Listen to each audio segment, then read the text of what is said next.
Hello, my name is Ralf Friedrichs. I'm an addiction recovery coach and the host of the Take Your Life Back Today show. As an addiction recovery coach, I'm going to share something with you, and let me be crystal clear to leave an everlasting impact upon you. Just imagine being buried alive. You're in a coffin, but you know you're not dead. You don't know how to get out of that coffin. You tried lifting the lid. It won't budge. The enormous weight upon the lid is preventing that lid from opening. You try banging on the lid to maybe unsettle the dirt, and maybe somebody will notice and start digging their way down towards you. This is what it's like to feel at the lowest point of alcohol and drug addiction. You know you need help, you know you can't do it on your own, but you don't know where to turn. In reality, there are probably people standing right near your grave. You just don't know that. You just think you're going to die. Usually, though, people don't think about death when they're habitual abusing drugs and alcohol. In order to feed an addiction, you have to be great at repressing the fear of death. I often ask you, my audience, did it ever cross your mind while you were trying to kick an addiction, or you tried to yell out for help, that nobody heard you and you need to scream out louder? Don't be like the person that I'm reading about on these cards that waited until it was too late. Instead, reach out to me, 844-405-HELP. I promise I will help you take your life back, my friends, before your life is gone. People like Larry Geist from the Geist Academy at 516-458-2741, 516-458-2741. Larry Geist and I tell folks like you, it doesn't matter where you came from, it doesn't matter where you've been. What matters most is that you're here looking for a better today and a brighter tomorrow. You can find Larry at www.odysseyconsultant.org. Larry Geist from the Geist Academy, 516-458-2741. Folks, take your slippers off at night. Stick them under your bed.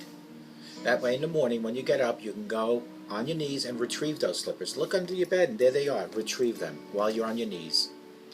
Pray to God. I call it knee-mail, K-N-E-E mail.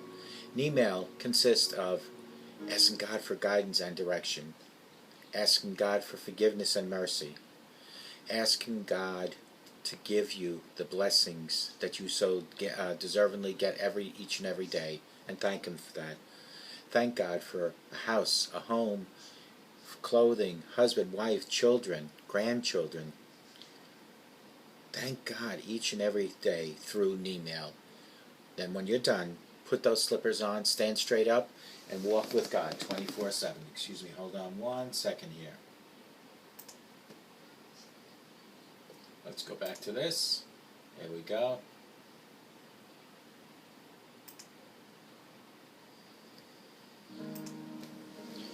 And walk with God 24/7.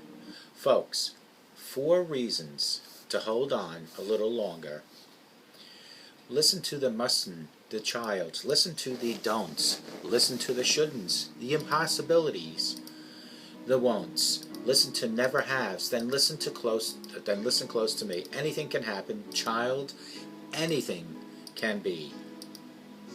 If you feel like you're at the end of your rope with little slack left left to hold on to, realize your mind isn't lying to you. It has imprisoned you by reciting self-defeating stories in your head. Stories about your mistakes, what you should have done differently, and so forth. Your mind has built a mental cell out of negative thoughts, and you've begun to believe that you actually are living within that. But, my friend, you're not. You're alive in the immense world with infinite destinations. Take a moment to remind yourself of this fact each and every day. Go outside, look up at the sky and the clouds, or even the stars. This is the world in which you really live. Breathe in it. Then look at your current situation again and reanalyze. Remember that adversity is the first path to all truth. Your defeats often serve as well as your victories. To shake your spirit, let out your glory. Do this each and every day. You just have to hold on tight. Embrace the daily pain and burn it as fuel on your journey. Here are 4 things to consider before you let go of your rope and give up on yourself. Number 1 is you are growing from your struggles. Life can be a struggle. It will break you sometimes. Nobody can protect you from that. And hiding alone in a cave somewhere will not protect you either. For a prolonged solitude will also break you with the endless thirst for connection. You must dare to love. You must dare to feel. It is the reason you're here on earth. You are here to sacrifice your time and risk your heart. You are here to be bruised by life. And when it happens that you are hurt or betrayed or rejected, let yourself sit quietly with your eyes closed and remember the good times you had and all the sweetness you tasted and everything you've learned. Tell yourself how amazing it was to live, and then open your eyes and continue living some more. To never struggle would be to never have been blessed with life itself. It is within the depths of darkness that you discover within you an indistinguishable light, and it is the light that illuminates the way forward. This process, my friend, is something Angel, this girl that I read about, and another person discussed in Adversity. It was a book written by that, and I'll give you the name of the book in another episode. Number 2, your heart still burns with love. Adversity is like walking into a turbulent windstorm. As you fight to push through it, you not only gain strength, but it tears away at you all but the essential parts of you that cannot be torn away. Once you come out of that storm, you will see yourself as you really are in raw form, still holding the passions and ideas that move you forward, and nobody and nothing stops you. Ultimately, there's only one way you want what is and what happens. When you don't get what you want, there is only grabbing on and holding tight to the passion and the ideas that move you. These are lusts that matter, the inner love that defines you. It is this kind of love that drives you forward, and even when going gets tough, it is this kind of love that should never be dropped. Number 3, you are not crazy. You're just a little stressed out, my friends. Sometimes when the going gets tough, the world seems like it's spinning too fast and you're completely out of control.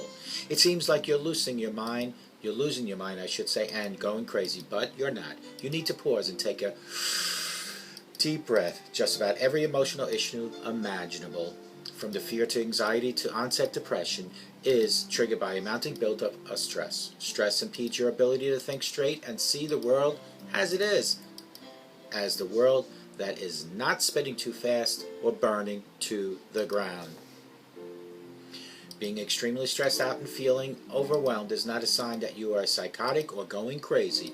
It's just that stressful experience that makes it harder to think clearly and can make you think that you're out of control, but you're actually not. The craziness you feel is stress. It's not time to give up. It's time to regroup. Hold on tight to your sanity. The more you relax, the saner you will feel. Ask yourself, am I working too much with not enough downtime? Am I getting enough sleep? Am I eating healthy, balanced meals? Am I spending enough time with those I care about most?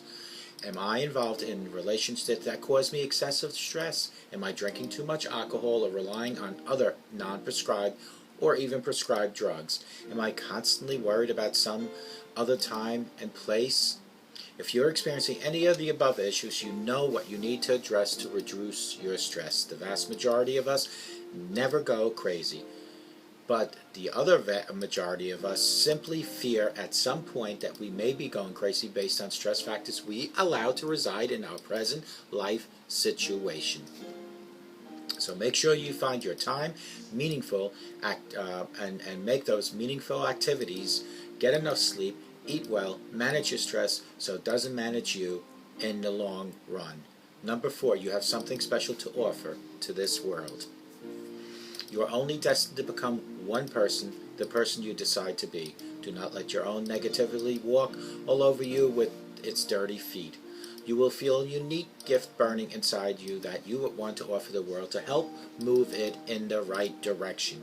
It may be covered up by years of waiting, doubting, and maybe even defeat, but it's present and as bright as ever. If you look deeply enough, you'll find it. There is a capable person inside you that wants to soar, to create, to build, to love, to inspire, to do far more than just exist. Your everyday chores and tasks can be a prison or a pathway. It all depends on you. No matter how far down you think you've traveled, there is always a road leading to higher ground. There are always great possibilities in front of you because you are always able to take small steps forward. Stay true to yourself. Hold to your true values and passions. Never be ashamed of doing what feels right. Decide what you think is right and step in that direction right now. Here are some afterthoughts. Do you feel overwhelmed? Do you feel like giving up? There's no shame in it. You're not a robot. And if you were, you'd still need to stop for maintenance every once in a while. There is no shame in admitting to yourself that you feel tired, doubtful, and low. There is a natural part of being human. The simple fact is that you're aware of this means that you're able to turn things around. So let it be now. Let it be your turn. What helps you hold on to your hope and determination when times get tough. Leave me a message by calling me at 844-405-HELP and share your thoughts with me. Call me, 844-405-HELPS. Hold on for another day. Hold on, a firm grip. Do what makes you feel good. And remember, put those slippers on. But before you do, speak to God, walk with God, and may God bless you.